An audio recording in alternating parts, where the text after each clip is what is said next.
Brother, Hello, hello, my brother. How's it going?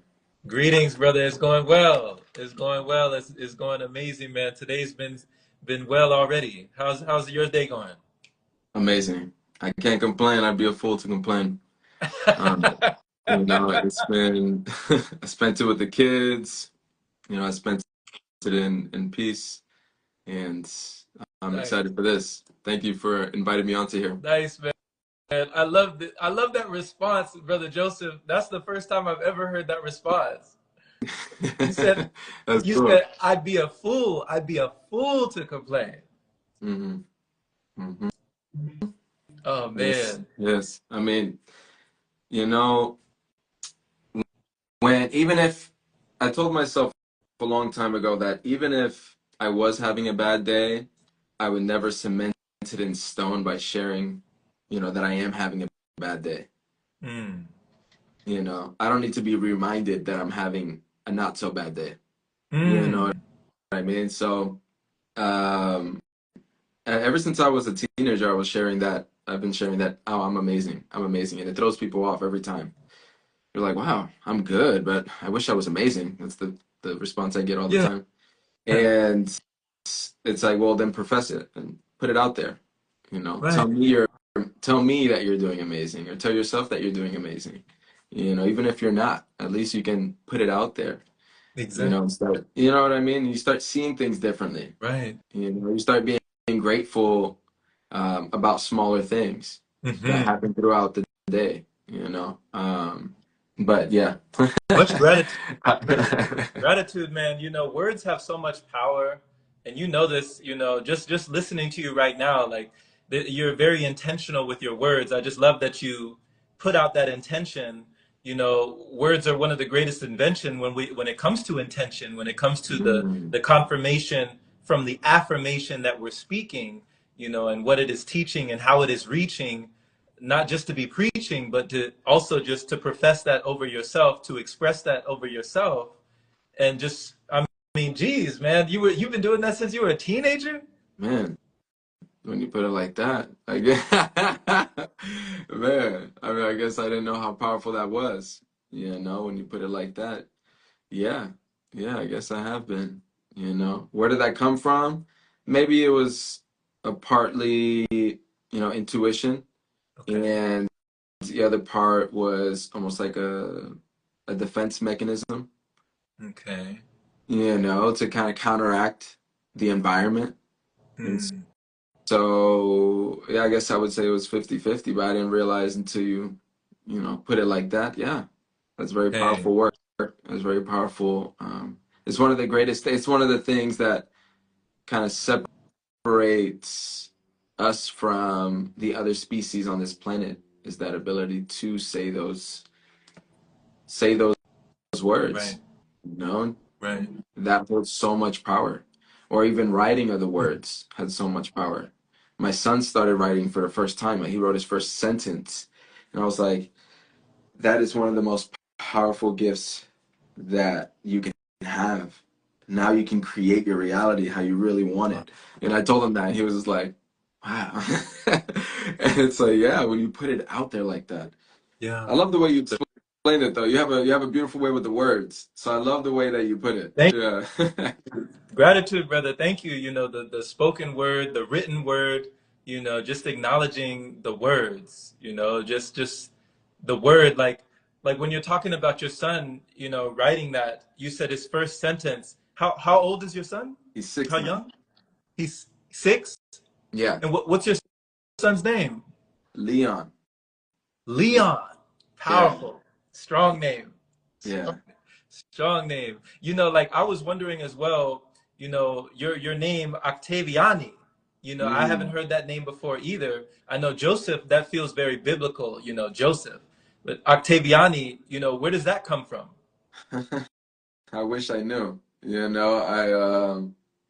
don't know the history. I don't know really the history behind it. I just know that I am full-blooded Puerto Rican, mom and dad from Puerto Rico, Mm. first generation here. So it's like to go back and look at the name, I don't really have too much info other than Puerto Ricans are a mix of so many different things in this world. that, it can be from anywhere, really. I think people say that it's Italian, Mhm. but that's all I really know about it. But yeah, it's a very unique name. I honestly don't know anybody else that has it. And so, and I used to not be proud of it when I was growing up. Why not? I used to think that it was too unique, Mm. you know, especially when we're younger, we kind of have like this herd mentality, Mhm. and so it was a little too far out there, Okay. like it was cool, but it was just borderline, okay, that's actually weird, that's how I looked at it when I barely know how to pronounce it. Other people didn't know how to pronounce it. It was always getting, pronounced wrong. And I guess, not understanding the power of the name, Mm. at the time, I kind of disrespected it, for a little too long until, I started putting my name out there and realizing, one, not everybody actually even promotes their name Mm. anymore. A lot of people or just see themselves as nicknames or IG handles or That's things like this, right? So a lot of people don't even pronounce their names to the world. They don't hold, their name in high right. regards. And so when I started realizing things like that, and then I started realizing like my name is connected to a lineage, Mm. and I'm here because of that lineage. Like Mm. then I started realizing, oh wait, my name is actually very powerful. Let me put it everywhere, and so yeah, yeah. My name. My But I name. wish I knew more history about my last name. Yeah, man. My name is my name. It's like I am that I am. My name is my name. It's like, have you ever seen the show The Wire? It was a show that used to come on HBO called The Wire. I'm familiar of it because of like the cultural significance, but I have never actually sat down and watched it. No worries. There was a character on The Wire. His name was Marlo Stanfield. And Marlo Stanfield was one of the upper echelon gangsters in the show, just on the streets of, Barksdale or just on the streets of like Baltimore, Maryland, where they call Bodymore, just catching bodies out there. Yeah. And he said, my name is in the streets.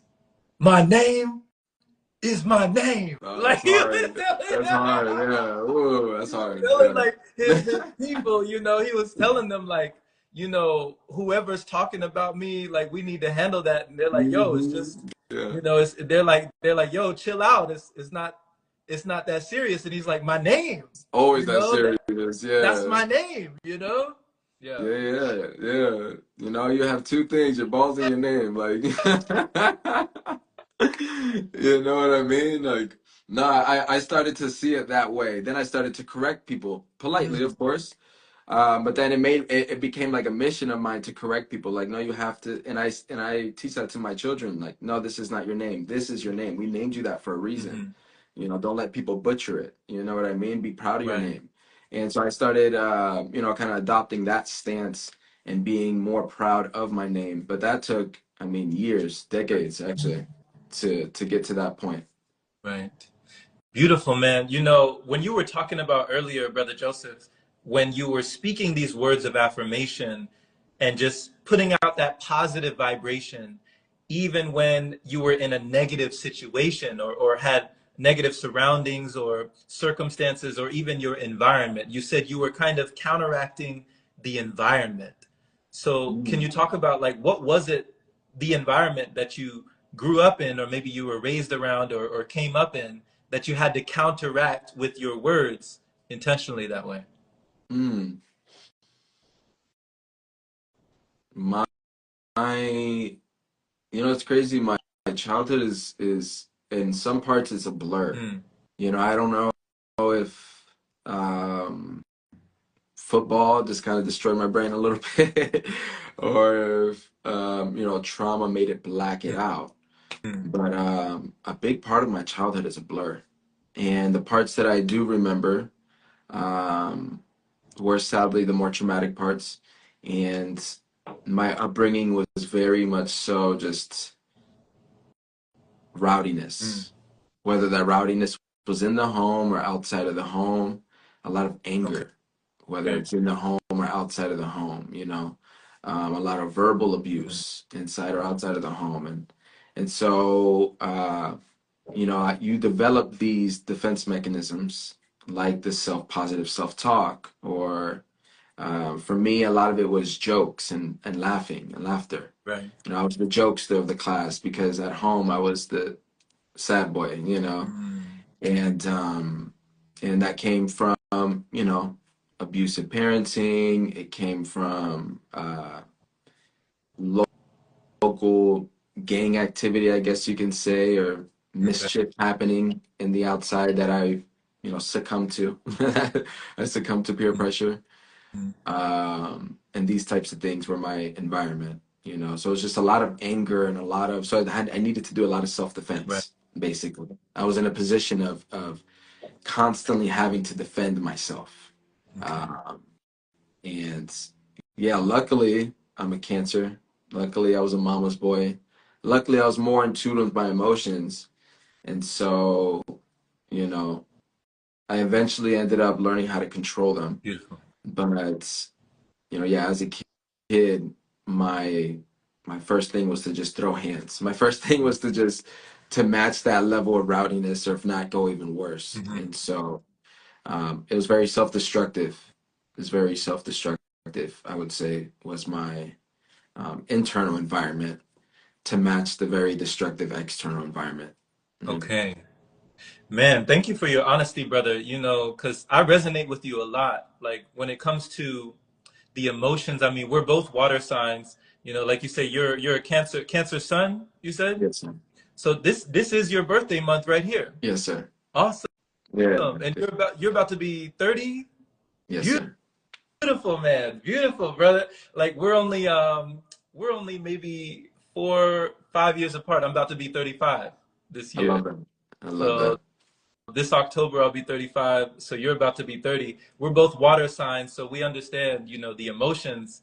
It can be like, the ebb and flow of the ocean.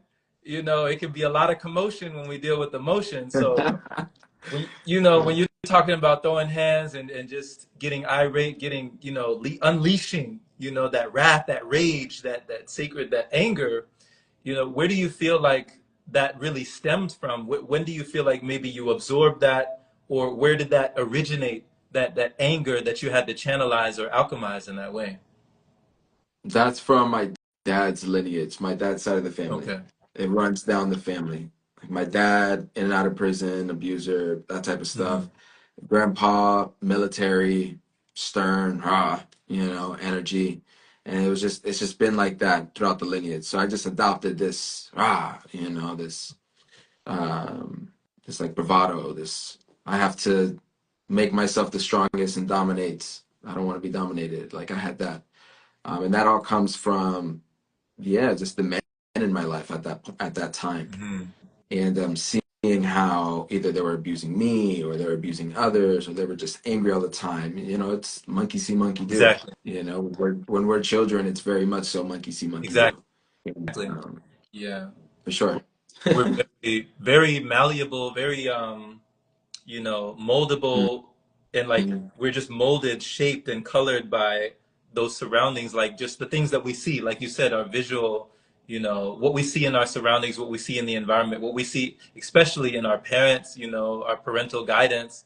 Both of my parents are also retired military, so there was a lot of structure, very strict, in the household. And then, there were times where I just saw them arguing and arguing, and I absorbed a lot of that anger and frustration as well. And even went on later on to a lot of my relationships, just found myself arguing and just angry for no reason and just upset at just small things, like very small things would just piss me off. And I'm like, why am I getting pissed off? Yeah. Like, why am I getting angry? What is there to be angry about? Why is it so hard to calm down? Like, why am I throwing a temper tantrum over something so small and so minimal and so minuscule? And I had to look back and realize, well, Jerome, when you were a kid, like, what did you see? What were you around? What did you absorb? What did you hear? Mhm. What were you listening to? So, man, that's a really big testament to the trauma that a lot of times we're not even aware of. So thank you for Mhm. that. And I had to realize that, and well, somebody helped me realize this when I was in my mid 20s. A lot of that came from this necessary, like, warrior energy Hmm. that we actually never need. We not never needed. We ended up not needing it. Mm. and we didn't go to the softer side and start healing that side. We stayed with this trauma response warrior energy because of, for me, I'm Puerto Rican. It comes all the way back to when the first Europeans stepped on that. That's when it kind of was birthed. And Octaviani is an Italian name, Mm. so it's directly connected to colonization. Gotcha. And that warrior energy kind of was transcended through that lineage until it got to me. But when it came to me, and really, I would say the past couple generations, it wasn't needed. What Mm. was needed was more of that, the mother energy, Right. the healing on the mother side, and just calming of the emotions and going softer, right? Mm. And that I didn't learn that for decades, decades, especially when I got with the queen that I am now. Mm. She kind of helped reveal that. But I had this warrior energy, this raw energy that I felt like I Right. needed. And sure, I would have needed it 500 years ago, but we're in that cycle. We Right. don't have to be in there. We're not at that point now. Now you need to go within. Yeah. Now you need to start taming the emotions and controlling the emotions. And so I'm proud of you, and many other men who are able to kind of tap back in, like, where's my Yeah. patience? Where's my compassion? Where's my, hold on, let me start focusing on that. Right. Let me not be so rah rah all the time, It's needed when it's needed, Absolutely. you know. So I'm proud of you, and I'm proud of, a lot of men, I would say, are like millennials and stuff. A lot of men in our generations, I feel like they're grabbing that concept, at a very rapid pace. Hmm. Mental parenting is a thing, and just the discussion of mental health, Yeah. period, means that we've taken a huge step in that. So yeah, it's Absolutely. nice to see. For sure. For sure. I agree. I agree. And shout out to the queen. Like you said, when the queen came in, the king got an order when the queen came through. Ain't that right? No, that's a fact. That's a fact, man. I mean, she challenged that. And I think that's what makes a queen a queen. Like, there has to be that challenge. Like, Mm. hold on, why are you acting like that? Hold on, like, what are you doing? Right. And before, you didn't have anybody to challenge you. And so yeah, the king can't be in order without the Mm. queen. Fully in order, because there's things that he's missing that he can't see. And Right. so for me, one of those was that rah rah energy. I remember she still brings it up to this day. She laughs about it. Um, the I want to say the first time we met, or the second time we met, she flew up to Seattle. And on the way out, we had spent this weekend together. On the way out, Mm. somebody was just, I felt like, disrespecting her and us and our boundaries. I'll just Mm. say that. And provoking me. And I kind of dropped everything and was ready to throw hands. And she Mm. saw this side of me like, whoa, what's going on? And to now where I'm just gonna walk away from this moment and Right. I'm gonna ground myself. I'm not gonna entertain this right now. And but it took her to challenge me, like, why are you acting in this way? What triggered you to do this? Like, and just calling out my triggers, like, what's going on, and Mm. making me face that, basically putting the mirror and Right. making me face myself. And I feel like that's what makes, the queen a queen. Yeah. She's able to show us sides that we either are ignoring or we really just don't see. And so yeah, shout out to the Yeah. queen for sure. Yeah. The sacred reflection, to get that connection, we need that reflection, Ooh. you know? Oh. It's poetry. It's poetry. Yeah. We need that. We need that. So, it's wonderful to understand these things, because I even love the parallel of, chess. If you've ever played chess, like, Mm. on the chessboard, Educate just like you said, me. the queen can see things that the king cannot see. The king can only see like just a couple spaces in front of him, just right around him. He just sees like a few spaces, but the queen can see all over the board, and she Wow. can go all across the board, right? So she protects the Wow. king in many ways. Yeah. Wow. What a visual. Thank you for that. I never really thought of it like that. I play chess a little bit. I'm not that skilled, but that's a beautiful analogy. I love that a lot. For sure. You mentioned, Brother Joseph, when you were younger, you said that, childhood and adolescence was kind of like a blur. And also you specifically mentioned due to football. What was it about football that, I feel like I can just imagine on the field, that warrior energy, that warrior spirit, you channelizing that energy, that anger into the football field. Where did it serve you? But also, where did it kind of hurt you? Were there any areas that you feel like kind of hurt you in the long run when it came to football? That's a really good question. Nobody's ever asked me that before. Mm, I would say it helped me in terms of, yeah, being able to manage my emotions and direct my emotions Hmm. in a certain way. So yeah, channel that energy Hmm. to like more athleticism. And it helped me with just the teammate aspect and bonding. Mm. I think that's one of the best thing about sports is the bonding aspect and learning how to coexist with other people, take other advice, take direction, play a role. These different types of things are so important, especially in a man's life. Like these, being able to play and master your role and be proud of your role. Like that's something that it helped me out. It helped me out a lot actually. Absolutely. It helped me with having like an absent father and an absence in male guidance. Okay. It helped me in that aspect because I had coaches now who kind of I can see as his uncle and just this father-like figure, right? So it helped me in that aspect. That I didn't realize until, way later, not during the moment. I Right. would have been more receptive sometimes if I would have known that in the moment, but we're hard-headed teenagers sometimes. Sure. But yeah, so it helped me out with all those and all those aspects and just athleticism, and just joy, Okay. having something to be joyous about, especially if you're in that situation. That's why a lot of what's the word? I don't want to say poverty-stricken communities, but I would Mm. say a lot of, rough communities, regardless of the race or color, most of them turn to Right. sports because it's like that small hint of joy that they can feel, euphoria that they can feel. Okay. And so for me, that was one of my things. Like I looked forward to this time block throughout the day. Yeah. And so, but the way that it hurt me, I'd say, brain wise, Brain wise. like trauma to the brain, because we're using our heads a lot and, Just the full we're tackling each contact. other.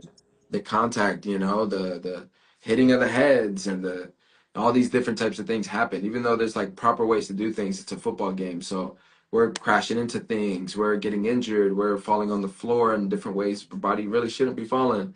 Right. And so, in that aspect, I feel like that kind of messed with my memory a little bit for sure. Hmm. Um, and honestly, I don't really, that would be the only negative thing that football really ever, Physical. The yeah, physical. is the physical aspect. Yeah. If anything, it was very healing emotionally and mentally Hmm. and spiritually. And that's why you kind of bypass the physical. Like I'll get roughed up. I don't care because of the way I feel type thing. Hmm. And so, yeah, it's just the negative side would just be the physical side. Okay. Yeah, that really reminds me of one of my favorite motivational speakers of all time is a gentleman named Inky Johnson. Do you know Inky Johnson? The name sounds so familiar. Yeah, he's a black gentleman who speaks on just inspiring things, kind of like Eric Thomas, the hip hop preacher, Okay. just like letting people know you can do it, like against all odds, nothing is impossible. But he's very famous because he'll walk on stage and you'll see his arm, one of his arm is just completely limp, like he lost all Oh, wow. function in one of Wow. his arms due to football. It was a bad tackle and his arm was paralyzed like for the rest of his life you know Wow. so it was just one wrong tackle, just one bad day, and he just couldn't feel his arm anymore, and that was it. But he was aspiring to be this football star in the NFL and just really going up there, and then boom, that happened, and then everything was done, and he had to just basically rebuild his whole entire life, his whole entire identity, from scratch. That And happens a lot in football and I guess in sports in general. We attach it with our Mhm. identity.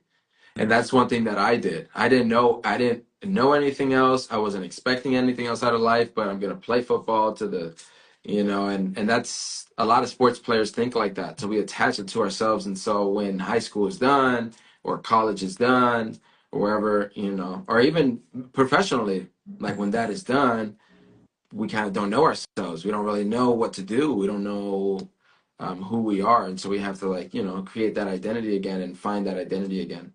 And Right. that's actually very common in sports. I can only imagine with him probably being at the level he was at, and then having such an abrupt.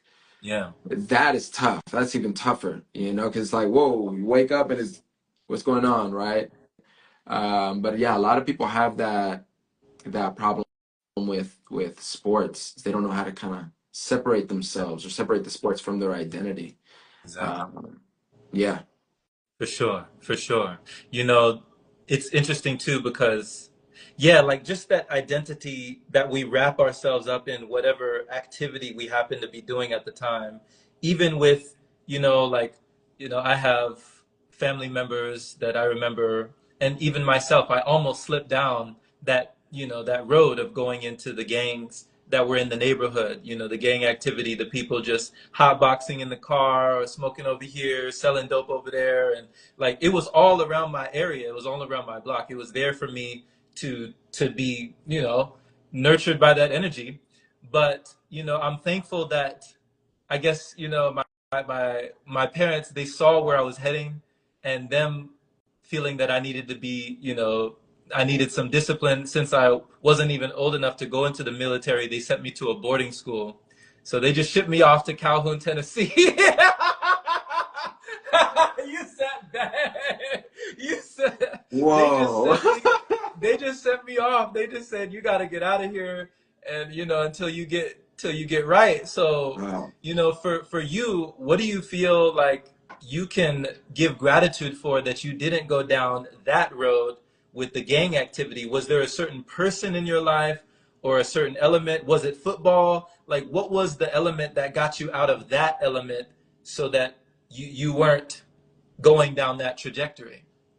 Sports is definitely one of them, Okay. for sure, because it gives you something to focus on, to dedicate yourself to. One of Okay. the most dangerous people is somebody who has no responsibilities in this world. Mm. No, nothing to focus on, nothing they're passionate about. That can lead to a very dangerous, a very self-destructive mind, and so, and that's why humans are made to create. We Mm. are created to Yes. create. Whatever that art is, like you have to find it, because the people that don't find it are usually the people that are self-destructive or depressed or just, you know what I mean. Mm. But I would say sports is one of them, Okay. and fear is another one. Fear. Okay.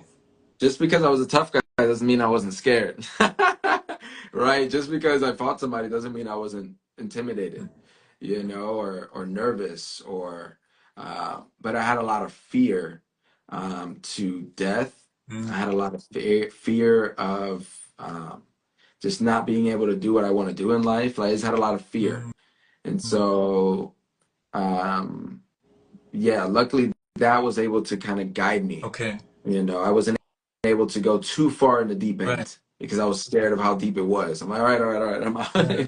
You know, I might dip my toe or I might go all the way to my waist, but I Exactly. never went under. Mm. And because of that healthy amount of fear that I have. Man, Um, that is but it profound. wasn't, I would say maybe as far as people go, I would say my mom, Okay. you know.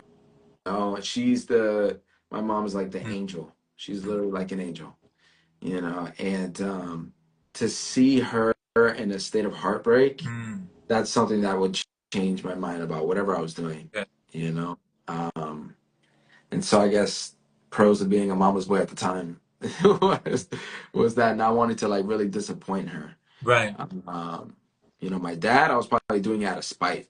Okay. That I was like, well, because you said so, I'm definitely gonna do it. Like, Right. because you said I couldn't, I'm doing it, like type of Mm. thing. And so yeah, I would say it was a combination of not wanting to disappoint my mom, a healthy amount of fear, Mm. sports, um, And then, people like, this is within sports, I guess, but people like Kobe Bryant, and kind of hearing, like seeing documentaries when I was younger, or like just seeing him Yeah. speak, seeing those motivational YouTube videos people put out, those types of things kind of like kept me in Yeah. focus, and yeah, I would say it's a combination of all those. Yeah, Kobe Bryant, so motivational, so inspirational. Rest in peace to Kobe Bryant. I mean, no days off. Just on the court. If they do once a day, he's doing 3 times a day. He's going back and back. Facts. Yeah. Crazy. Just amount of the work ethic, the insane amount of dedication, and just concentration and focus to that one lane, to that one thing is tremendous. And just a testament to what we are able to do when we have that purpose, when we have that meaningfulness, and we find fulfillment in our path. Because man, shout out to moms. Shout out to your mom. Shout out to that healthy amount of fear, as you put it, because there's a saying, and I'm sure you've heard this before, but they say when someone is angry, look for the fear. Ooh. Mhm. Like whenever you see someone like when someone is really angry, like they say, look for the fear, because surely it's it's around there somewhere. It's nearby. The fear is nearby when you see someone very angry. So when it comes to that fear today, whether it's the fear of death, the fear of no longer being here, or the fear of all those other things that were drawing near at that time, would you say that you've conquered your fear, or you've made peace with your fear today? Like, what is your relationship to fear today? Mm. Great question. Great question. What is my relationship to fear? I would say it's a healthy relationship with fear. It's Mhm. one that I know that behind some fears can be some of the greatest feelings or some of the greatest experiences that you have. Mhm. And so for me, basketball is used as an example. I have fears when it comes to I put myself in I intentionally put myself in some fearful experiences to Mhm. face those fears. So one of my fear was in a basketball, of playing recreational Okay. sports as an adult and learning basketball at the age of like 28 when everybody else has been playing it forever. So it was a fear of learning it and a fear of just performing, Mhm. right, in an organized setting. But I intentionally put myself in that fear because I wanted to learn. Basketball is a very spiritual sport, Mhm. and it's one that helps you with that dedication and that drive, kind of like how Kobe, how you know what I mean, that repetition. And so I put myself in these situations where I'm fearful, I'm nervous, I'm uncomfortable, so that I can learn something about myself. I can challenge myself. So that's my relationship with fear now. I'm in control of the fear, where and kind of my fears as a child, those are gone. I've conquered those. Now I put myself in a healthy amount of fear, uncomfortable positions. I don't even want to call it fear. Mhm. I'll say just discomfort. Right. Yeah, I want to change the word fear to discomfort. Now I put myself in places that are uncomfortable where I feel some type of discomfort, because I know behind that is something great. It's a new level that I can unlock. Right. So I'm very much in control now, and I intentionally put myself in uncomfortable or fearful positions and uh, places that I'm nervous. Also to teach my kids that just because you're nervous about something doesn't mean you don't do it. Right. Then you have to work through the nerves and do it while you're nervous, and then when you start, it goes away. Right. And so I do it for myself. I do it to teach my kids and to lead my kids and be an Mhm. example, and putting myself in and completely learning completely new things, putting myself in a position to where I'm a baby, I'm a novice, I'm the dummy. I don't know what to do, but I want to learn. I want to challenge myself. That's my relationship with that's my relationship with fear now. It's moved from just fear to, I would say, discomfort, and Right. those discomforts I intentionally place upon myself. Awesome. Awesome. Man, thank you for these well thought out, these thorough answers. I love that it's like, whenever you get nervous, you just focus on service. Whenever you get nervous, you focus on purpose. Ooh, I love that. Keep going through it, just we go through it and we grow through it. You know, What that's can we go through these it? are the things, like these are the lessons, and these are the blessings that we get through those lessons. So thank you just for talking about that progression that you have now, your relationship with fear and the dynamic, and also what you passed on to your children, you know, to Mm, your son, to Leon, you yeah, know. yeah. If you don't have a book, I'm gonna be very disappointed. What- I hope you have a book out there because you're very elegant with the words. You know what I mean? And Appreciate yeah, it, man. it would be very healing to read something That's a from high your mind compliment. for sure. Thank you, brother. Yeah, we have several books at the time. You know, definitely I we're love that. still publishing. The at the moment over 20 books Wow. published on Amazon right now.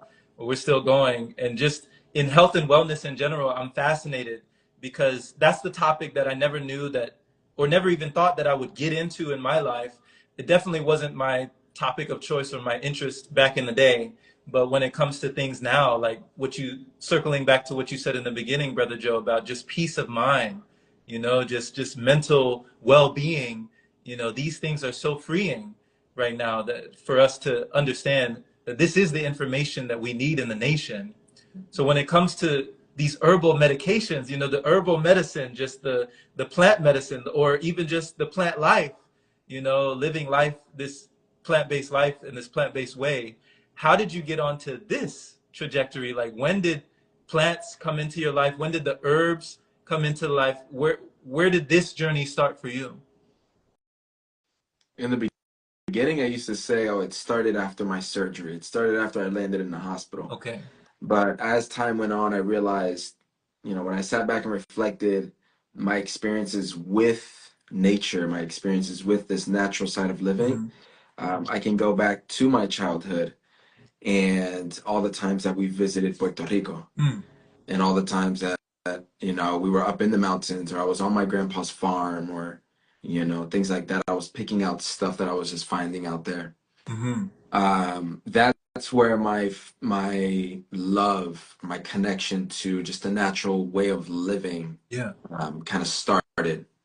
Obviously, the childhood, progresses and things were a blur, and I'm a city boy, and so I kind of got maybe disconnected, but the memories never left. Right, it was still in me, and it wasn't until I reached 21 until I got introduced to herbs again, Okay. and just like the natural side again. Okay. And that That was was how large was that gap from what to 21? about, I would say about 15 years. 50. From Wow. like, yeah, so about 6 to 21. I would say about Wow. like 15 years. That's quite a gap. Um, Hmm. yeah, yeah, yeah. And so, I was kind of forced to go back to it or forced to go deeper into it because of the way I was feeling. I had an upset stomach. Okay. Um, the queen asked her, "Hey, or I think I just mentioned it." She's like, "Go drink some Moroccan mint Mm. tea." Something as simple as that. Yeah. Is and when I took it, I realized that I absolutely loved it. It tasted great. It was like juice to me. I could drink it all day. I probably drank too much of it at the time, but I was just drinking it all day. Wow. I was buying these little baggies of tea bags, and I would just make a bunch of them at a time. Hmm. And that's when my first intentional introduction to the herbs, when I was conscious of it, that's when it happened. It was 21 because of the queen. Okay. And just because, she recommended some mint tea. But it wasn't until I landed in the hospital, that's when I was forced to like take it more serious, look into it, and get more curious about it. Okay. Because okay. So at 18, I suffered from this hernia that had Oh. happened. This tear in my body, from my body just being so weak, I felt the tear. I was laughing so hard. I'll never forget the moment. I was laughing so hard, I felt the tear. That's how weak my body was. I was laughing just extremely hard. Ouch. And Wait, you said from it didn't tear because you were laughing. it tore because I was laughing. Because of the way I was Because you were laughing. laughing. Yeah, yeah. It was my first time ever smoking weed. Okay. And it was just something that was so funny. I couldn't stop laughing. and I felt the tear in my body. So at Okay. 18, that happened. From 18 to 21, I'm just a rebel as a child. I'm just like, I'm not going to go to the hospital. F the man, F pills. I was already like that, so I didn't want anything to do with it. I'm just going to thug it out. Mhm. I'm just going to, live life with it. I Googled it. It said I can't die. So whatever. And so, for the next 3 or 4 years, I'm ignoring it, but it's still there. It's still present. And, not to my knowledge, but it was growing. And for anybody who's never had a hernia or torn, that like that, what did it feel like? It felt like, have you ever had somebody pull your arms back while you're stretching? They put it a little too far back. Uh-huh. You're like, oh, okay, stop. And it kind of felt like something was going to tear. It felt like it was a lot of tension and a little pain. Yeah. It felt like that, but it was a quick, and you're like, Okay. huh, what was that?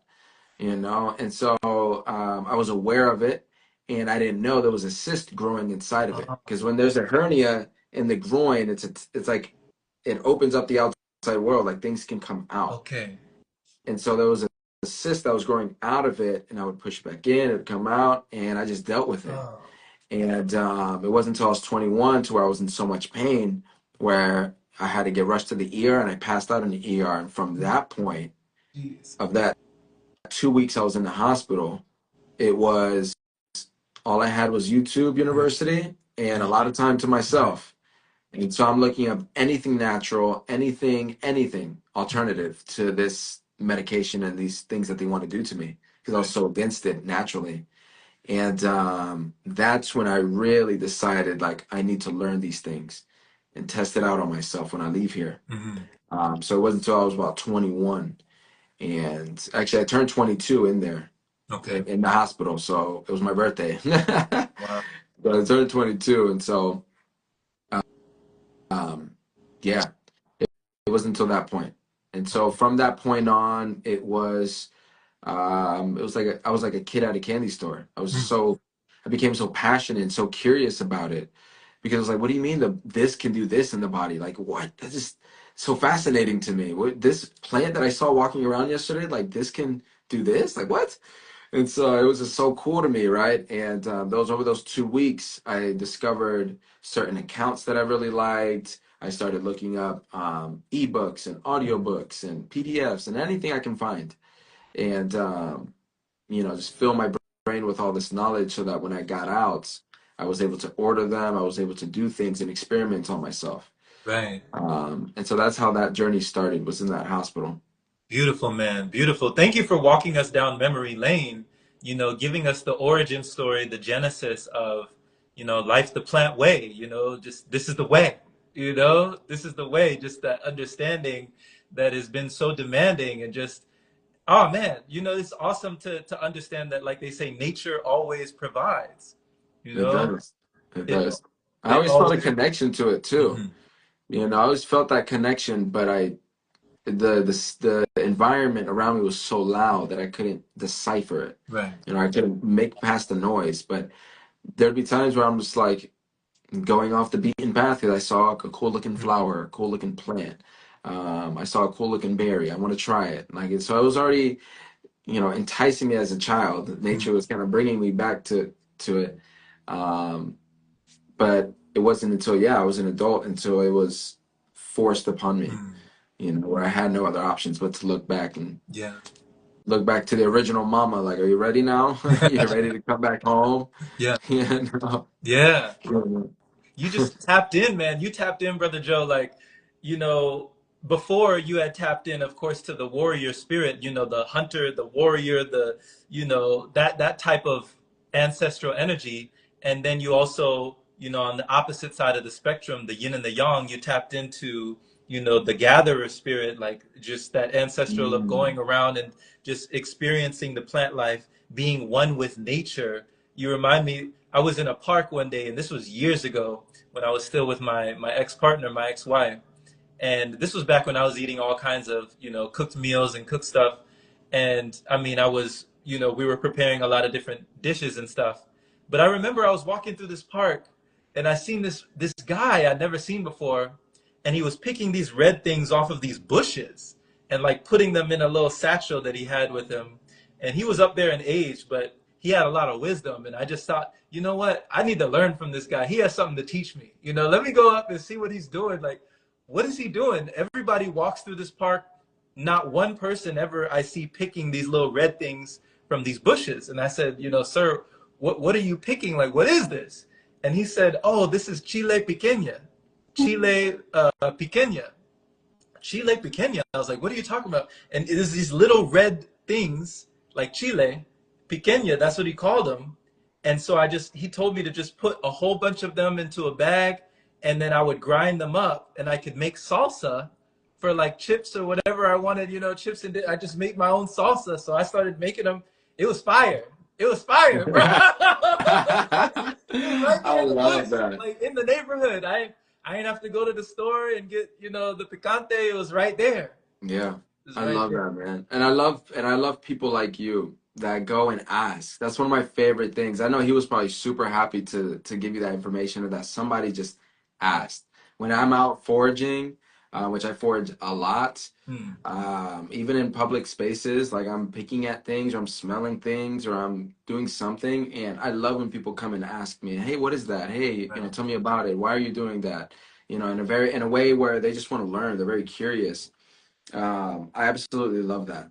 Yeah. Uh, because more people should know about it, for one. It literally grows around us. Why are Hmm. we not utilizing this?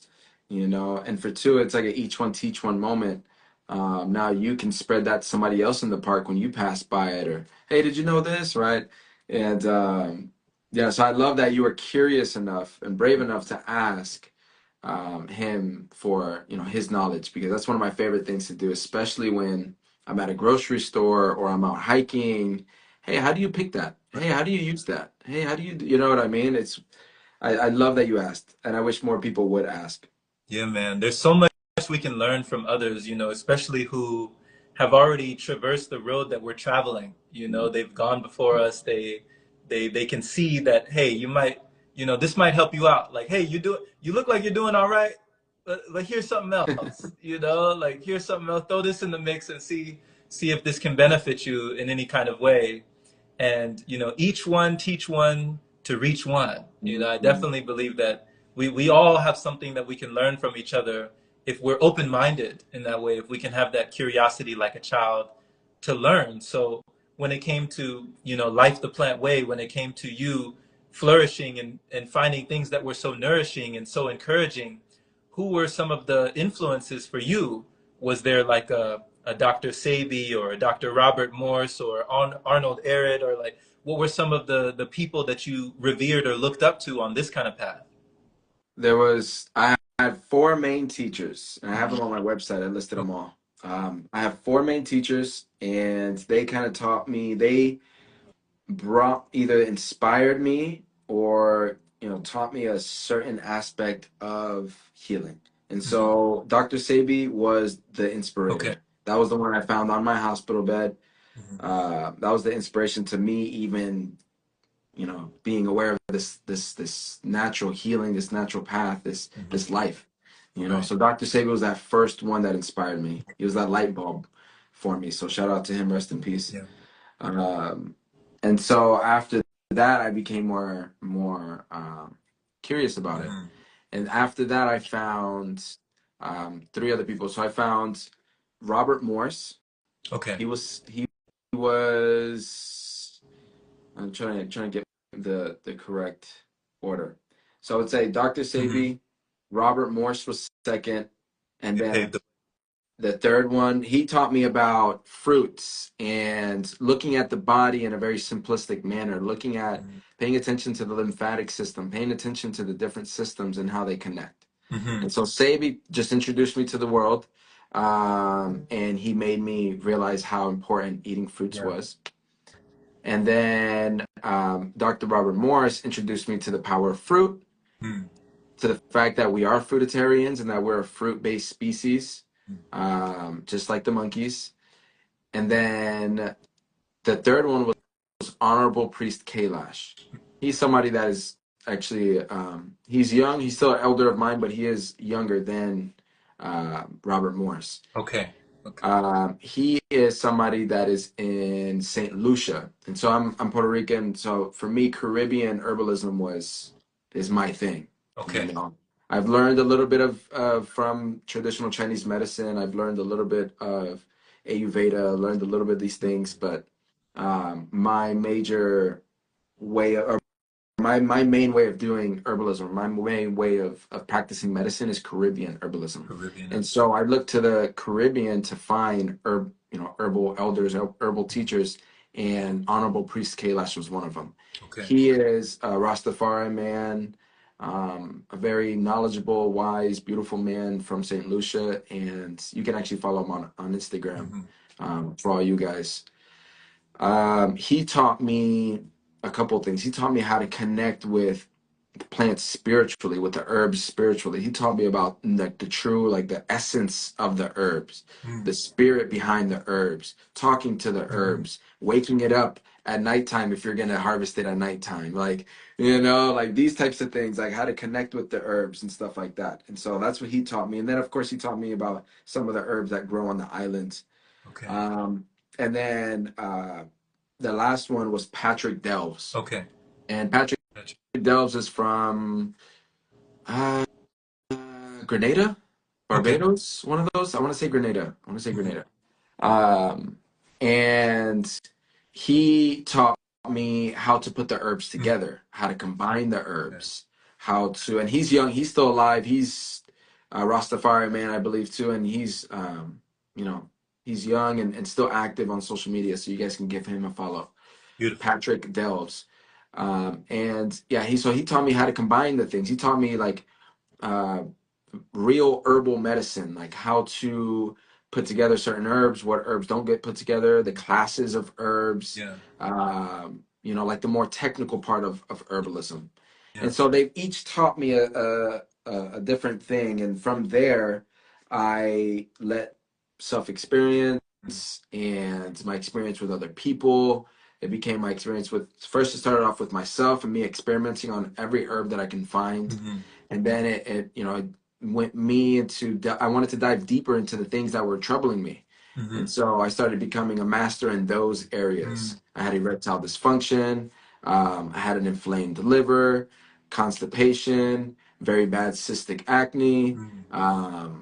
all these types of things. My eyesight was going bad, and so I wanted to just dive really deep into those. So I took the knowledge of all of them and Hmm. I put myself on different fasts. I created different formulations for myself, and did everything possible so that I can start feeling better. Wow. And as I was feeling better and healing myself of certain things, I went to my friends and my family like, yo, you said you had this wrong with you. Try this. Watch. Give it a week. Yeah. Boom. And I've become like the cat at the candy store. I've literally become, hey, you want to try this? You want to try this? Yeah. Hey, can I make this for you? Can I make this tea for you? Hmm. And that became me for a couple years. And it wasn't until I was able to find peace. I would relieve myself of all my pain and get very confident with talking about herbs and teaching it to my friends and Right. family until I became confident enough to share it with the world and have the business and stuff like that. But Right. and I love Arnold that, man. Ehret too. Sorry, but Hmm. Professor Ehret, he was somebody I discovered after Robert Morse introduced me to Okay. him. Okay. And so I read that book and I read through it and it was really cool. These are the OGs, Yeah, man. These are the OGs when it comes to this. I love that you take so much inspiration and motivation and just like it's been a culmination. It seems like I mean all of this stuff. I love how you say that even with TCM, like traditional Chinese medicine, Ayurveda, like you just take the best and then you leave the rest and you just keep Facts. going. You know? Take what resonates. I take what I needed during that moment. Right. For like traditional Chinese medicine.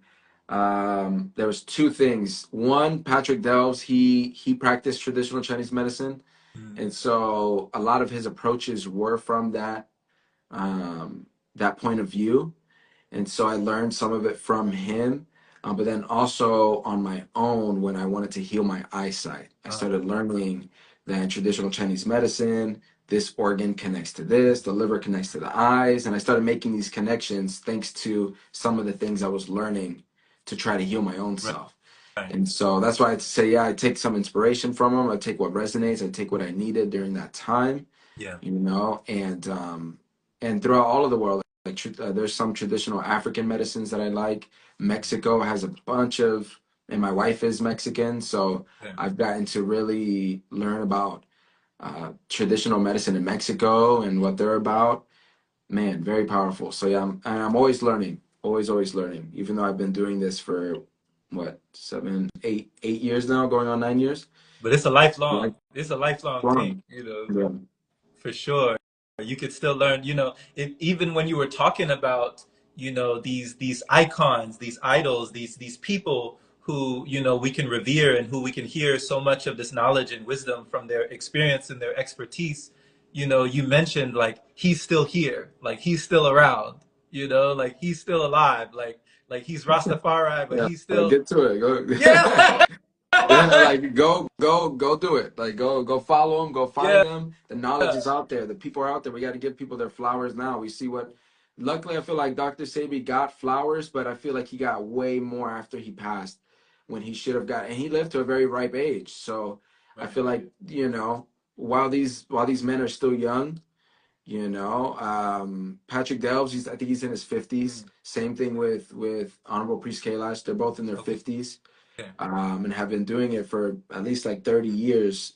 Mm. And they're people that we can honor right now and Right. still learn from right now. And Yeah. so, yeah, that's why I mentioned that for sure, because it's not just like, oh, a myth, or oh, a legend, or oh, no, it's like real life people. People You here. know what I mean? You know, we shouldn't wait until they're gone for us to get the knowledge, you know, for us to up level our own awareness, you know, in all fairness, you know, they're Mm. already here, you know, they're here right now. So we can glean from them and just, you know, be able to absorb all of that, because I mean, it's here for us. And it's, you know, one person, they say, it's so cliche, but one person's trash is like another person's treasure, you know. Somebody can look at the same thing and not really see the measure or not really get the pleasure out of like foraging, you know. That's what that guy was doing with the chile pequeña. Yeah, He was foraging. I didn't even know it was called foraging. I didn't even know what foraging yeah. was, you know. Like I just saw this Yeah. guy just picking off these little, you know, these little red little things. So I mean, when you're talking about, you know, the response from your family, what was your family's response like when they seen you doing all these healing? I mean, you're healing your eyesight, you're healing your indigestion, you're healing your, you know, you're just healing your whole body on all of these levels. What was your family's response? I would say it was, and it's very natural for this to happen. But at first, it was a little, okay, what's going on? It's a little weird, the things that you're saying. You're gonna be eating just that. You don't want to eat this. You don't want to drink that. Like, okay, it's very weird. And so it's a very natural response because it's so out of the ordinary. It's like a disruption in their day to day. In their matrix. And Mm-hmm. so at first, it was okay, or haha, whatever. All right, cool story. But then it gets to a point where, and this is why we can't let other people dictate whether or not we go on a healing journey or not. Because if you're not doing it because people are uncomfortable, they're never going to be comfortable. Mm-hmm. The only time they're going to be comfortable is when they see your results. And sadly, there's not everybody, but there's some people that are like that. They need to see results. They need to see what you're talking about. And so naturally, there's some pushback, there's some resistance, and then there's Mm-hmm. inspiration, and then there's dedication to what they know they need to do now. Right. And so for my mom was one of them. It was very, okay, cool. She wasn't like negative towards me, which is great, but Okay. she was very, I'm gonna take it at a surface level. It's just, all right, cool, that's fine, great. Um, and then it got to a point where, she saw me cutting weight. She saw me, I feel energized. She sees me meditating more. She sees me calmer. She sees me being more patient with my son. Mm-hmm. I'm like, okay, great. That's wow. What are you doing? And then it gets to a point where I'm helping other people. Right. She had a complaint. I gave her a piece of advice. She took it. It worked. Mm-hmm. Ooh, light bulb moment. Okay, cool. He knows what he's talking about, right? And so it's like a Okay. progression. So, and that was with pretty much everybody, not even just her. It was pretty much everybody. It was first, it was for some resistance, like, okay, it sounds kind of weird. Um, and then it's like, wow, that's interesting. It piques their interest. And then it's like, wow, can you please teach me? Yeah. You know? They Uh, say, they say truth always goes through those three stages, oh yeah? Like yeah, like I think it was either Gandhi or I think it might have been Arthur Schopenhauer, Okay. but they said like truth goes through three stages. They say first it is ridiculed, like they laugh at it Mm. like ha, like whatever, is ridiculed. Second, it is violently opposed.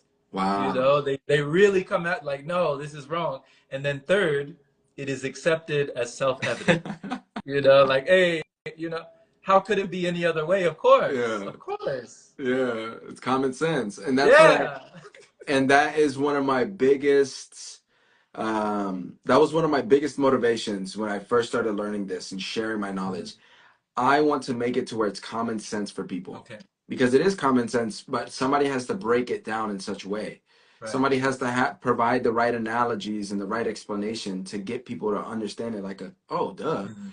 And for me, I'm from the South. I'm a '90s kid. I'm a ghetto '90s kid from the South. Mhm. So my vocabulary wasn't up there. My reading comprehension wasn't up there. Like I'm bright, Mhm. you know, and I'm curious, Yeah. and that's all you need, Yeah. right, in order to become wise. And so, but back then I didn't really understand a lot of the things I was reading when it came to like the herbalism stuff or the medical stuff, and I was reading about the body, and everything was so complicated for me. Mhm. Like I had to have a dictionary just to read the word, to understand the words I'm Right. reading in this science journal or in this, and I remember hating that so much Mm. because I'm like, why does this feel like everything's over my head? Like, why can't it be just like when I would get it, when I would make the connection, like, oh, why didn't they just say it like this? Right. Why Yeah. didn't they just, why do they have to have these huge names that are just don't have to do with anything? Like, this is just confusing people. It's keeping it, kind of like locked in a box above people. Mm. And I was like, okay, I realized I was intentional. Okay. You have to be of a specific class. You have to be of a specific, education So almost to like understand. gatekeepers, like gatekeeping. It's legal. Yeah, it's gatekeeping. Okay. It's gatekeeping, and I made it a mission of mine to be able to. I made it a mission of mine to learn it, Yeah. and then to be able to break it down in a very simplistic, dumb and easy manner where Right. anybody, even my children, because I got to be able to explain it to my Right. children.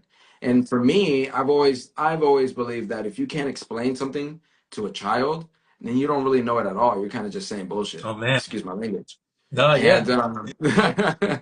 and and so I had to be able to break it down to my children. I had to say like, your tummy's ouch because this and this, right? So please don't eat this because it makes your tummy feel like this. Like, it's like very simplistic. Right. I had to be able to do that to my children. And then I realized when I started sharing my stuff and I Mm. talk the way I do and I talk the slang that I talk and I use the analogies that I use, everybody was like, wow, that's so genius. That makes so much sense. I can't believe I never thought of it like that. And I feel like that's what helped our page kind of just blow up and my brand blow up because I was able to just reach Yeah. the common man, the one Yeah. who's maybe English is their second language, the one who didn't go to college, the one who doesn't want to go to medical school, Right. and so yeah, that was like one of my biggest motivators. Just keep it simple, stupid. That was one of Yeah. my that was one of my favorite sayings when I first started. Yeah. Let's keep it simple, stupid. Like I don't want to complicate things for Keep people. it simple. That's one of the true marks of intelligence. The true marks of intellect or intelligence is to be able to break it down in that way where you can level with somebody and meet people where they are, you know? To Mm, meet people where they are. We can go so far when we meet people where they are. Now. man, you preaching. You're preaching, man. Brother, my last question for you, I really wanted to ask this, and it just only came when you talked about there were a few different fasts that you put yourself through. And, with people this day and age, I mean, there's so many people that are very frightened when it comes to the subject of fasting, when it comes to the topic, or even just the notion or the idea of letting go of food, even for a time, even just for a period of time to heal, So what was, a couple of the fasts that you put yourself through? What were some of the results that you got from fasting in general? And how did like fasting change your life? How did it change your relationship to food as well? Good question. Good question. I love that. Let's see. I'll talk about three different fasts that were most memorable for me. Okay.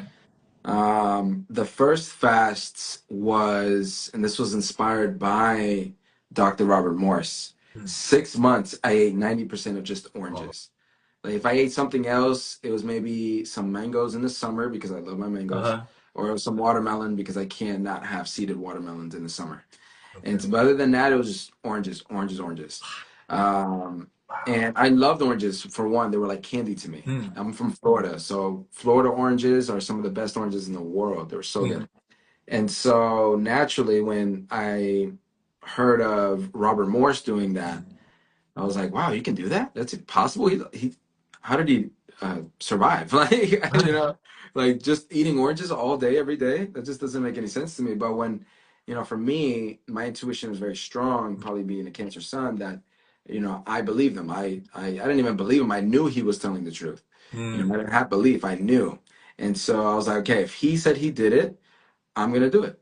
I'm Yeah. gonna give it a go. And oranges are like candy to me. So like, come on.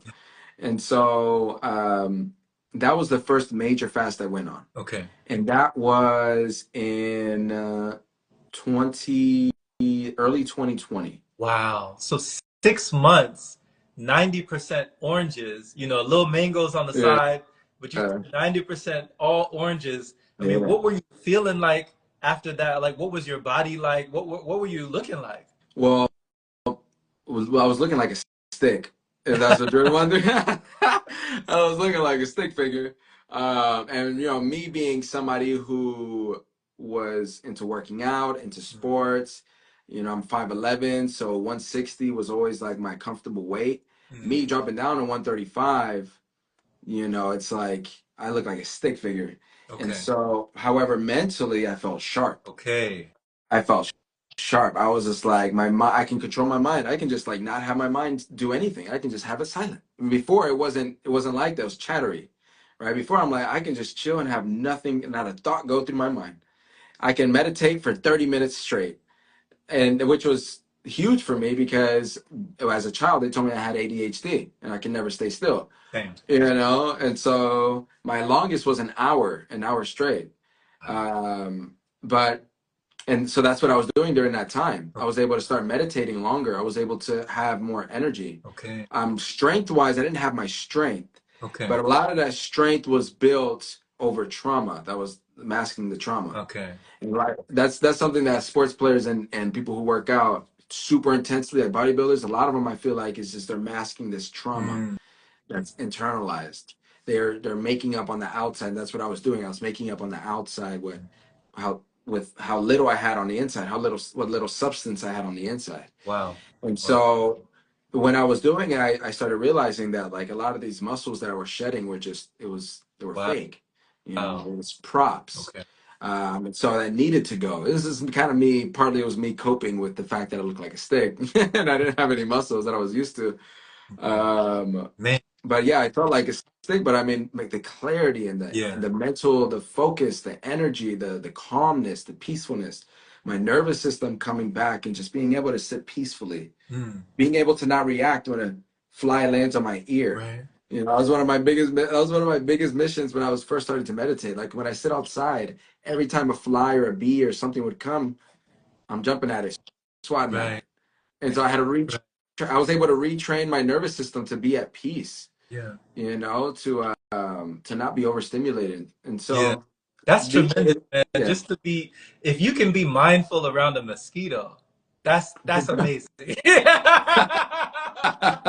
That's like a lot of work. That took a lot of work, man. Yeah, man. I didn't say Like, mosquito, I said fly because the mosquito took a lot of work. okay. I conquered the fly before I conquered the mosquito. That's crazy. I mean, that's just awesome just to I mean, it just sounds like there was like a rebalancing of your stats, your statistics, when you think of like video game, in a video game you're putting your stats here like okay, I want my strength stat, I want my dexterity, I want my intelligence, my mind stat. So when you were on, the fruitarian diet, the lifestyle, that style of living for those, 6 months in a row, you're saying the physical stat was lowered, but the mental stat jumped. It went up. Yeah, Okay. it's when I connected to spirit the Okay. most.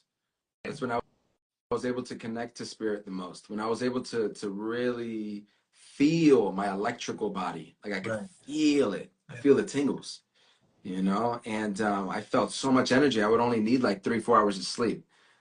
Right. It's too much energy Yeah. sometimes. Like, oh my gosh. Yeah. It's like 11 o'clock. I'm like, I'm not even tired right Yeah. now. It's like, oh man, I have too much Yeah. energy. I Isn't never that an had that problem interesting, like, before. isn't that an interesting, not to cut you off, but isn't that an interesting problem to Yeah. have? Too much energy. Like with the people that are in line right now as we speak at Starbucks, the line Mhm. is all the way around the corner. They're looking for energy. The people grabbing the Red Bulls and the Monsters on the shelves, they're just looking for energy. The people, I was one of those people popping the no-dos, like we're just pining for energy and whining for it. And now you're saying all I had was fruits for 6 months and I had too much energy. Because I learned that the body doesn't actually need food for Mm, energy. And a lot of people need to realize that. The body doesn't need food for energy. That's one of the biggest myths that I feel like we have. In fact, when you see, like I always use this example, the cats and the dogs, when they get hurt, they don't eat because eating requires right. energy. It's the opposite. It requires energy, but it's an Yeah. investment, right? It requires the energy, and then it gets a bigger amount of energy out of it because of the vitamins and the minerals and the stuff like Mhm. that. But don't get it mistaken. It requires energy Yeah. first to receive that energy on the back end. Hmm. And so we don't need to eat for energy. If anything, a lot of us, because we overeat, we actually need to not eat for energy. We need to rest that engine, because whenever you're activating your digestive system, that's like 6, 7 organs all at once.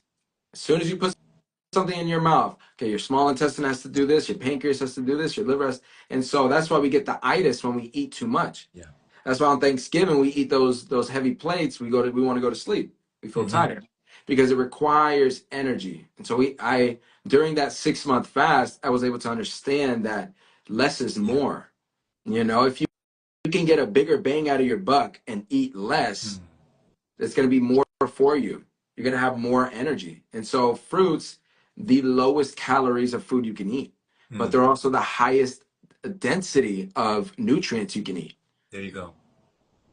So it's like, you know, It's a win-win. it's a It's a win-win situation, Yeah. and so the only thing was I did miss, oh, I forgot to mention this Mm. on Wednesdays, because I do believe in healthy amounts of balance. On Wednesdays Mm. is when we would visit my mother-in-law and she's a Mexican cook. So, I mean, on Mm. Wednesdays, I would eat soup. Okay. On Wednesdays, I would eat soup as a way to cheat day, to keep myself on balance, to not overdo it, Got it. because I believed in the consistency, not just the intensity. Right. And a lot of people will go super, super, super hard and then relapse Hmm. instead of going a little hard and then chill, and going a little harder than chill, and like keeping this Hmm. balance. And so for me, my balance was I still want spices, I still want flavor, Hmm. I still miss cooked foods, warm foods. Okay, let me have a cheat day. Let me intentionally have a cheat day or a cheat meal, Hmm. which was just so happened to be that, because I'm not going to go over a Mexican woman's house and say no to the food all the time. I'm not I doing it. get And so I was like, Yeah, I've heard that's a no-no. That's a it's a no-no. no-no. So if she's going out of her way to make a vegetarian meal, which she doesn't do, Right. for me, I'm not going to say no. So I'm like, okay, with my environment, with everything involved, I made a compromise. Okay, I'm going to intentionally do this, and this is how, because Instagram and these social medias, they promote just an unhealthy level of thinking to where they think you have to go super super hard, 100 days nonstop, nothing else, like no complaining, don't be a bee. Mm. And it's like it doesn't have to be that way. We're more malleable than that. Let's flow more than that. Now there's a point where you have to use your awareness and say like, I didn't get myself 2 cheat meals, 3 cheat meals, 4 cheat meals. I didn't say, well, I had this cheat meal, so I'm gonna have another one. There's a balance to it, right? And so when you're intentional, you can have that balance.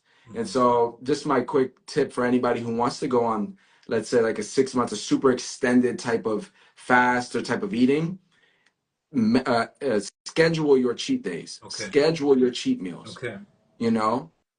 So you're not confronted with it at the counter of some random restaurant you're with because you're with a Mm. friend and you're like, oh, okay, I haven't had it in so long. And then that does you worse than a scheduled cheat meal would do because Yeah. you went a little Yeah. overboard. Okay, it's just one night. Let me just overload, right? Mhm. And so because you didn't have that willpower to say no because you felt deprived of it, Mm. right? It's a very spiritual and a very emotional, that's the hard part. Mhm. The physical, like eat this, don't eat this, that's not, it's very simple, Mhm. right? The hard part is, are you going to do it?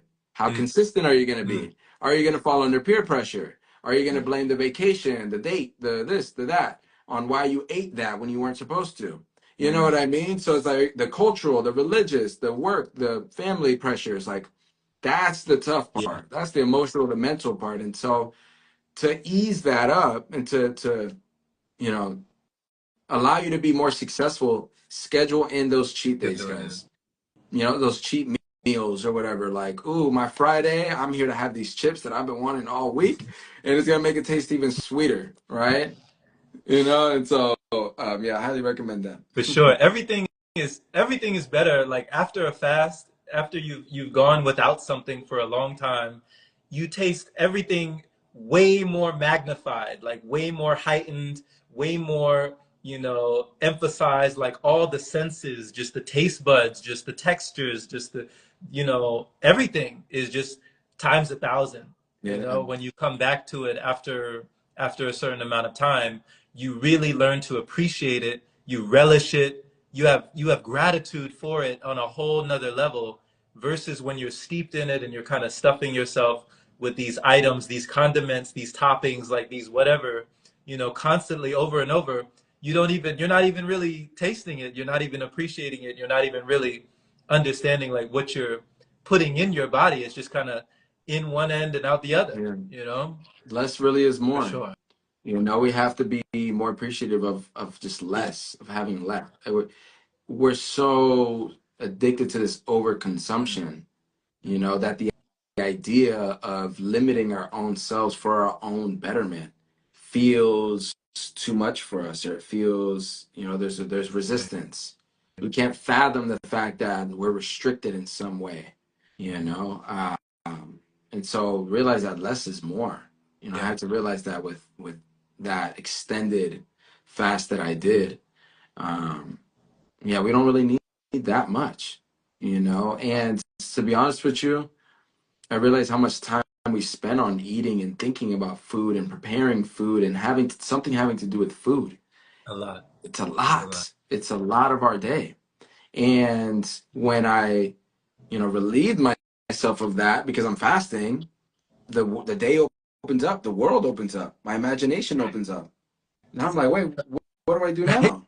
Oh, maybe I can do that art maybe I can go do that thing I wanted to do. Oh, maybe, and so that was one of the most powerful things, was learning that. Like, we spend so much time on just food, Yeah. so much energy on just food, that, we're missing out on so much time to be creative and live out our purpose and just do other things. And, yeah, so fasting, those types of fast, I wouldn't recommend it for like your first fast. Okay. And you Me, only I was, mentioned that you only mentioned the orange one. You said there were two other ones, real quick. yeah. The two other ones. Yeah. So the first one was the orange fast. I wouldn't recommend anybody do that for their first time like I did, Right. because yeah, I just went a little extreme with it. Hmm. But the second and third time, the second one, I the second one, it went great, but I went too hard. Oh. Um, Okay. and so I did it too abruptly. So I was able to learn over the years a gentle way of going in a fast and a gentle way of going out of a fast. Mm. Um, a gentle way of going in a fast is very important because to go like I did, um, potatoes and whatever, all these grains and starches that I had the day before, Mm. going into it the next day, um, your digestion system is just not prepped for no fiber. You know, the fiber is very important to push things out. And Okay. so to go from eating heavy foods to eating nothing for a period of time, and there's no fiber to kind of, Extract. eliminate those heavy foods, Mm-hmm. over time you're gonna feel discomfort in your stomach, and that's what I ended up feeling on that fast. So I learned something from that fast, not to go in it too abruptly. Okay. And so the third one, I learned not to exit it too abruptly. Mm. And so the second one was a lot of discomfort, Mm-hmm. constipation, and things like that. Mm-hmm. And then the third one was I did great, but I um I got out of it too fast. So there was a point in time where I think it was on day 8, and I was trying to do a 10-day. I was on Oh, day 8. I 10 got day up on really what? quick. A 10-day juice, sorry, 10-day juice fast. Juice fast. Okay, Yeah. got it. And so on day 8 of the juice fast, day 6 and 7, I was feeling a little weak. 6, I was feeling weak. 7, I was kind of recovering. And that's which is normal. Like the first couple of days, you're like, wow, I feel Mm-hmm. great. Because you already have so much in you, your body's just gonna be like, cool, I can finally focus on these reserves real quick, these like immediate reserves that we have. So day 2, 3, it's gonna working through it. 4, and then usually around that 4, 5, 6 mark, people start feeling some type of discomfort, some type of pressure, some type of headache, some type of cold, some type of sweats, um, because now the body doesn't have that immediate reserve. It has to go deeper within. It has to start converting the fat, and a lot of us have toxins stored inside that fat. So when that fat starts getting dissolved to be used, it goes in the bloodstream. We're experiencing those toxins again, Mm-hmm. just like we experienced toxins twice. We experienced traumas Yeah, twice right. when they happen to us and when we release it. Mm-hmm.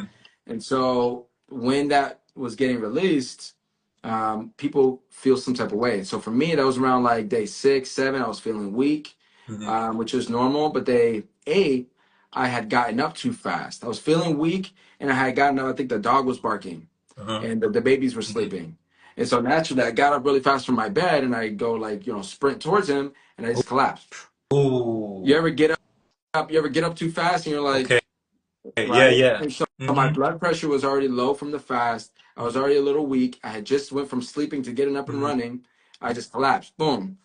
The queen woke me up. Just like, hey, no, you got to eat something. You got to break it. No, no, no, no. I'm not about to have you feeling weak like that because I am a father. I am a provider. Like I can't just be moving around weak all day.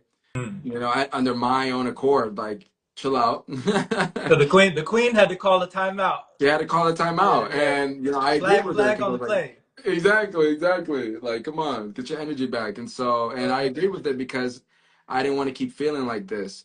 And Okay. so I had I had drank like a smoothie, Mm-hmm. which I don't recommend to do after breaking a fast for 8 days because it's a lot of fiber. I recommend just like a water or tea or juice or fruit juice or veggie juice. And then I would recommend you actually eating some type of soft fruit. And then so I learned the way, but I had drink the smoothie, and then around lunchtime, I think I had like some type of rice or potatoes or something Mm-hmm. starchy, bread or whatever, and like basically a ball grew in my foot, or my Ball. oh yeah, like a ball came out like the side of my, I think it was like the side of my foot. It was like a ball, almost looked like a cyst. Oh. For me, I learned it was a lymph node. I didn't know at the time, but I started freaking out, and like a lymph node had swollen up in my Whoa. feet, So it just got like and inflamed. yeah, yeah, so it was inflamed, Okay. and it's because I was introducing all these complex carbs Ah, into my gut. got Yeah, it. yeah, and it made my feet swell essentially. Okay, got it. It Got kind of it. like slowed down everything, and it made my feet Yeah. swell. And Yeah. mind you, I had just been on juice for all these days, so I have a lot of liquids in me. Mm-hmm. And now I started eating heavy cooked, fried, and all this type of stuff the day of, just because I'm like, all right, let me eat to get my energy. And yeah, Yeah. it swelled up, and I freaked out. The queen calmed me down, got to my senses, started, okay, let me take my information, take my knowledge. Hmm. What do I know about the body? What's going on? And then I was able to deal with it. But that was my third like memorable Okay. one. So I learned how to leave it correctly. So Exit. now I guide people exactly on transitioning in, Mhm. transitioning out, Beautiful. um, on not doing it too long. Um, yeah, so I was able to learn from my own Hmm. experience, and That's yeah. great advice. That's great advice, bro. Like you just brought me down memory lane when that same thing happened to me when I broke a long fast and I think I went to you ever heard of Panera Bread? Do they have Panera Bread out there? Ooh, yeah, yeah, Well, I yeah. went to Panera Bread. I got one of their tomato soups, and I used to have these soups all the time, but I didn't know how much. Like they tasted good, but I didn't know how much sodium and how much salt like is really in the soup. Really? And so I just had this tomato soup, and I remember my feet like boom, boom, boom, like you know the Yeah. like the Mickey Mouse gloves. You know those Mickey Mouse gloves that are like Yeah, swollen. yeah. My feet were like that, and I was like, "What?" I couldn't even press the gas pedal on my car, and it was hurting. My feet were so inflamed, so like my ankles, my feet were swollen. Everything was swollen down there, and I had never seen that before. It freaked me out too. Yeah, It freaked me out yeah. too. But just like you said, I broke it, the absolute wrong way. Hmm. Yeah. I'm glad you experienced that because yeah, it shows you that it's an art. You know, Yeah. fasting truly is an art It form. It's a way to is. flow in and flow out of it. Herbalism, I believe, is an art. So there's a way of doing it. There's a flow to it, and when not done correctly, yeah, it can be a little traumatizing. It can be a little scary for sure. Yeah, I was freaking out when I saw mine, so I bet you were freaking out too. I was like, "What's going on?" I was like, do I need to call somebody? What is going on? But thank you, brother Joseph. Like, brother, Of thank you course. so much just for your testimony, just for the timeless wisdom, just for these ancestral practices that you're bringing to the forefront and letting people know, hey, like nature always provides. These plants are providing the fruit. It's providing like, we're residing in the very environment that is for our healing. The remedy is right there. The medicine is right there. So this is self-care, this is self-love, this is all the things that we need right now. And for anybody, if this is their very first time meeting you for the first time and they want to get more in tune with you, more in touch with you, any of your offerings or your services, where should people go to get that information? Well, there's two places you can go. Three places I'll say actually. Okay. Lifetheplantway.com. Perfect. Lifetheplantway.com. That is all of our offerings, Hmm. all of our products. We have different herbal formulations and stuff, ebooks and all that. That's all going to be Okay. there. We also have josephoctaviani.com, Okay. which is my own personal website, and that's kind of like learn about me, have a consult with me, see what I'm doing, that type of stuff. And then last one is lifeinnature.info. Okay. Lifeinnature.info. And that is our free online community where I put up all my lectures, I put up all my teachings. We have like a social space. People can, socialize if they want to. And a lot of educational materials are on there. So Hmm. it's three ways you can either, get a hold of me or learn from me or support me or things like that. Awesome. Awesome, man. Thank you. Thank you. Just thank you for coming on, man. Thank I appreciate you, you. Jerome. I Thank appreciate you, man. brother. Your journey is amazing. And so is Your journey is yours, amazing. man. I'm glad our journeys linked up and, we finally got to link up together. Absolutely. Well, take care. Enjoy family. Of course, you enjoy it as well. See you guys.